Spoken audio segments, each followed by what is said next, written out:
In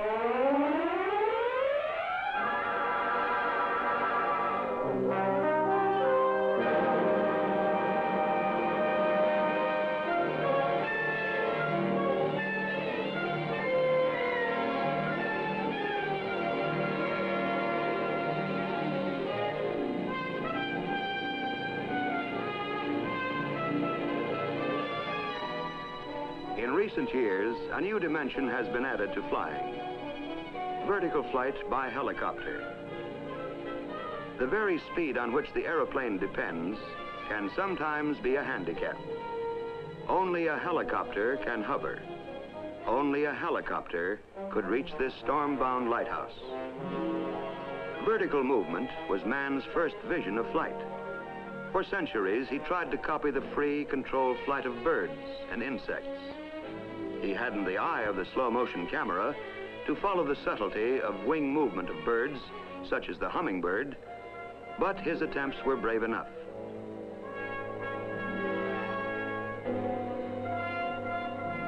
Not succeeding, he gave flight divinity and held it blasphemous to try to reach the stars. But men of vision, like Leonardo da Vinci, continued to search for a means to fly. He experimented with flapping wings and whirling wings. It was he who applied the word helix, meaning spiral, to whirling wings. Helix, combined with pteron, meaning wing, becomes helicopter. Leonardo da Vinci's whirling wing design was similar to the Chinese top, a toy whose origin is lost in early Chinese history. The top consists of a pair of wings at the head of a stick. About 2.5 centuries after Leonardo's death, an Englishman, Sir George Cayley, developed a more elaborate top on similar lines. His interest had been aroused by a model made by Lannoy and Bienvenu in France. The Lannoy and Bienvenu top consisted of 2 sets of wings, which rotated in opposite directions. Its unusual flight caused a sensation when demonstrated before the Academy of Sciences at Paris. By now, men had learned that if the blades of a wing or propeller are set level, they will only whirl when rotated. But if they are set at an angle and then rotated, the blades will produce lift. Cayley gave to the world the first plans for a man-carrying helicopter, the aerial carriage. His lead was followed by many others throughout the 19th century. But they all lacked a sufficiently light and powerful engine. At the end of the 19th century, men like Ponton d'Amicourt and Folanini were trying to adapt steam engines to aircraft, but without success. Others, notably the Wright brothers, were working on fixed-wing airplanes. The development of the gasoline engine, which utilizes an easy-to-handle fuel, made possible man's first successful full-scale flight in 1903. Had the first successful flight been achieved with a rotary wing helicopter, the history of flight might have been different. The achievement of the Wright brothers overshadowed all others and established the fixed-wing aircraft. But the moving wing still had its advocates. For the first 30 years of the century, they went on trying to make machines which would rise vertically into the air.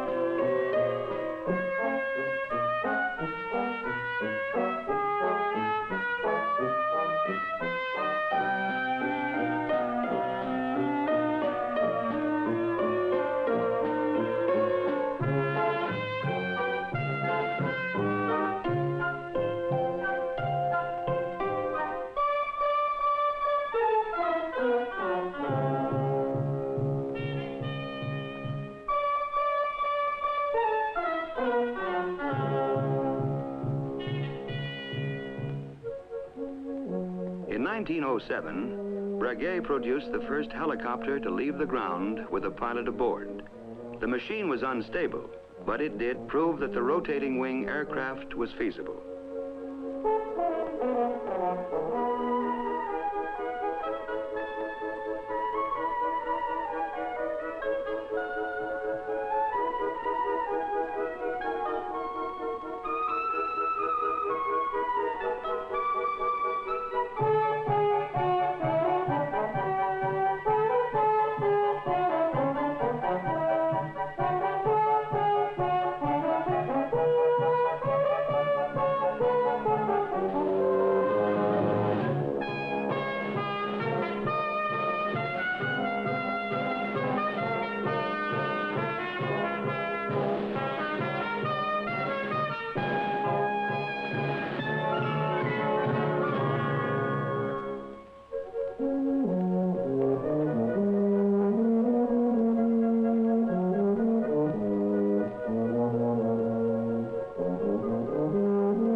But all these early machines were unstable, and for safety, the aircraft had to be tethered to the ground.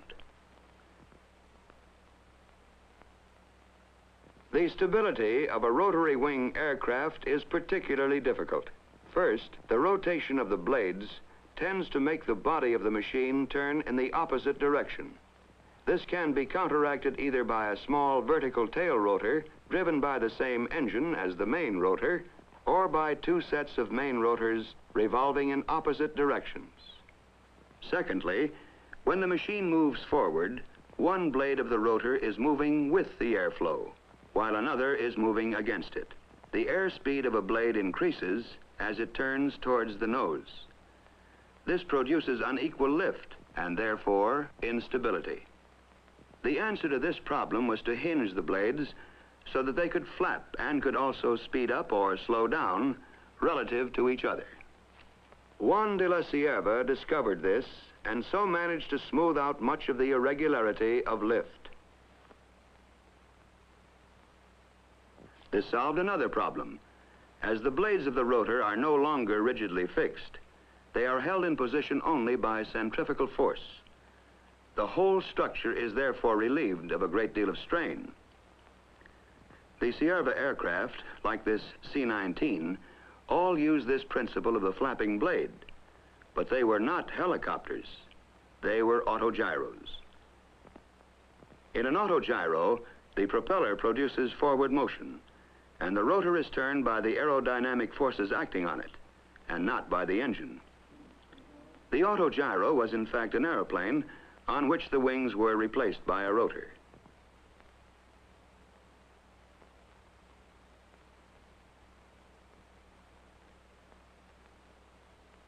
The ordinary autogyro could not take off vertically, although its takeoff run was very short. In later years, vertical takeoff was achieved in the autogyro by coupling the engine to the rotor. This principle could be used only for the takeoff. Meanwhile, work on helicopters went on. In 1930, Fluorine showed his machine with a new flapping blade to the public at the Brussels exhibition. In the same year, Descanio established the first world helicopter record with a flight of 8 3/4 minutes, covering 1,000 yards at a height of 59 feet. He reached a speed of about 15 miles per hour. 6 years later, in 1936, the pioneer Breguet came to the front with a much improved design in which the problems of control were tackled with considerable success. Records were established with this machine. Duration, 63 minutes. Altitude, 515 feet. Distance, 27½ miles at a speed of 62 miles per hour. Breguet used what is today known as cyclic pitch control. This means that the angle at which a rotor blade meets the air is altered as the blade rotates with the hub. By photographing the blades in slow motion, they can be seen to rise and fall with the influence of the airflow and centrifugal forces. When the aircraft is taking off, the pilot holds the stick roughly central and the lift force is acting vertically.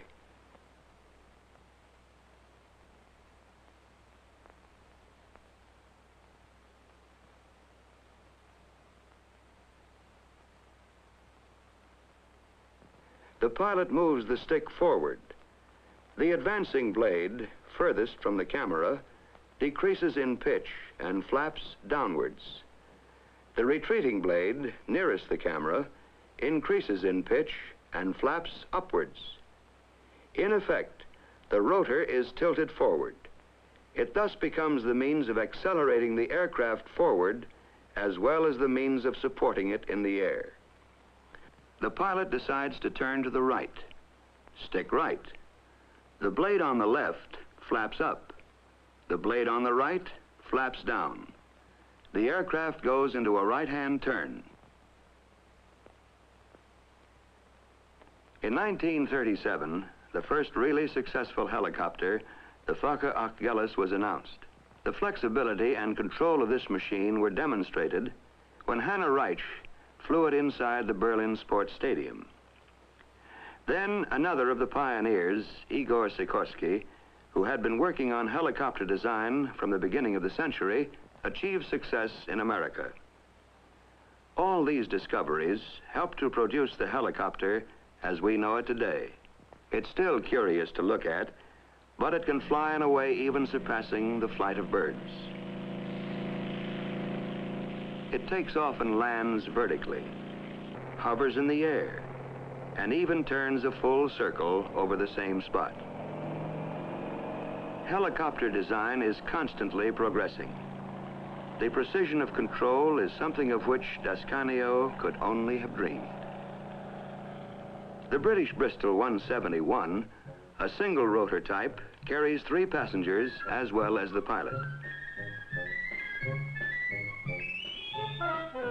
In contrast to the sleek lines of the Bristol is the angular body of the giant Air Horse, produced by the pioneer company started by the late Juan de la Cierva. The engine used in this helicopter is so powerful that the 3 rotors can lift a total weight of just over 8 tons. This enormous capacity at last fills a gap between the usual helicopters with their limited loads and the airplane. At the other end of this scale, the Cierva company has produced a small sister to the Air Horse, a neat-looking 2-seat personal helicopter called the Skeeter. The Ferry Company's Gyrodyne is one of the world's fastest helicopters. Here we see it traveling at 124.3 miles per hour. The Gyrodyne uses an offset propeller to counteract the torque reaction of the main rotor. This has the added advantage that the propeller gives additional thrust to drive the aircraft.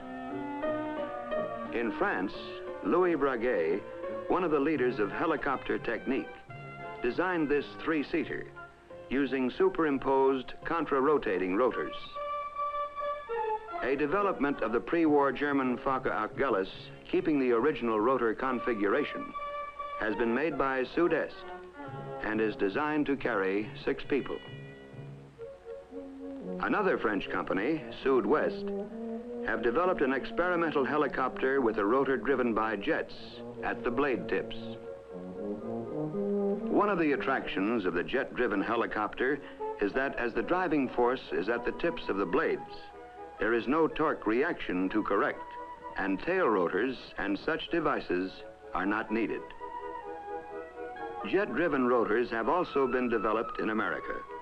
This experimental single-seater, built by the McDonnell Aircraft Corporation, is called Little Henry.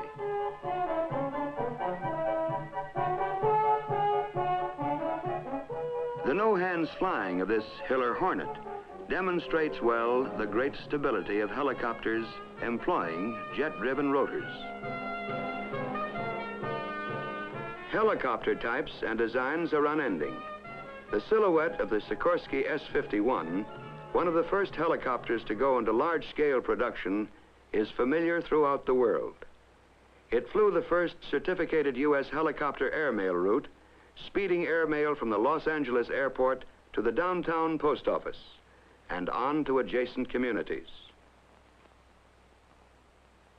The Sikorsky, now being built in England by Westlands, has been used for experiments in carrying mail by night, flying blind between two large towns. These services portend the day when large helicopters like this Sikorsky S-55 and the Bell HH-12 will be in regular service, carrying mail, passengers, and cargo between nearby cities and surrounding suburban areas. Smaller Bell helicopters are now being used on the land with great success, spraying crops and cattle, dusting orchards where the downwash from the rotors directs insecticide over and under the leaves.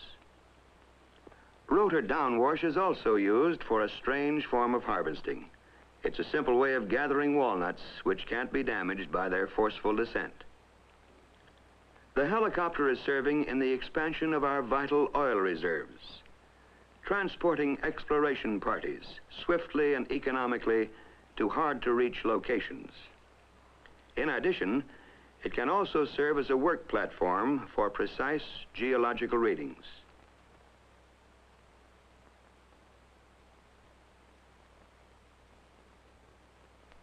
A military helicopter, the Piasecki, or Flying Banana, is like something out of a story by Jules Verne or H.G. Wells.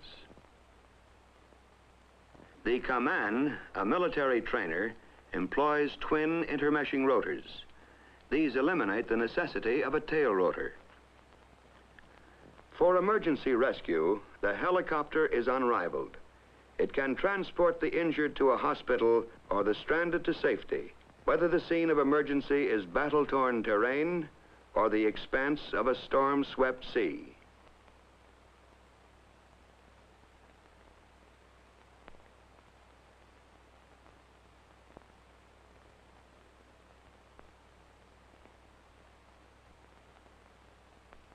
Admiral Byrd took helicopters on his 1946 Antarctic expedition for surveys more detailed than could be undertaken by a conventional aircraft.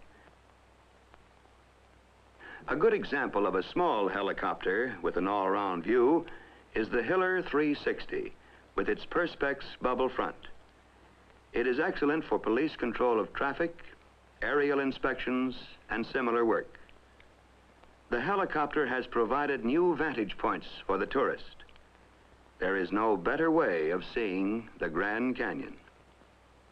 For herding cattle or elk, there is the comfort of a helicopter with its large field of vision and its ability to fly slowly. The helicopter has been used to do work that seemed impossible. Here, it speeds construction materials high up into the Welsh Mountains to repair a dam.